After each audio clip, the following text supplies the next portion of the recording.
బేసిక్‌గా నాలాంటి మనలాంటి మూవీ లవర్స్‌కి ఆస్ట్రేలియాలో ఈ 3 యాప్స్ గురించి స్పెషల్ ఇంట్రడక్షన్ అవసరం లే. అమ్మాయిలకి షాపింగ్ యాప్స్ ఎలాగో మనలాంటోళ్ళకి ఈ యాప్స్ అలాగా. ఒకసారి ఒక యాప్ ఓపెన్ చేసి చూద్దామా? ఒకసారి చూద్దామా? వద్దులేండి ప్లీజ్. ఒకసారి చూద్దాం. వద్దు నా కోసం. I am humble requesting.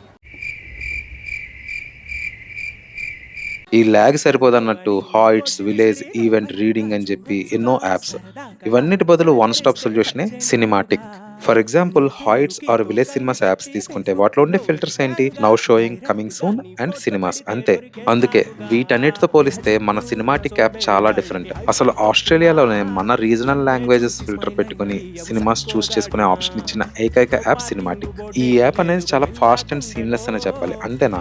అసలు చీపెస్ట్ టికెట్స్ ఎక్కడ ఉన్నాయి, ఎంత అవైలబిలిటీ ఉంది, ప్రీమియం స్క్రీన్స్ కాదా, అండ్ మీ లొకేషన్ నుంచి నియరెస్ట్ థియేటర్ ఎక్కడ, irrespective of village, హాయిట్స్, reading are event cinemas.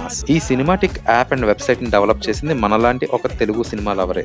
ఈ application app store and Google play store లో అవైలబుల్ ఉంది. ఒకసారి ఇన్స్టాల్ చేసుకుని ట్రై చేయండి.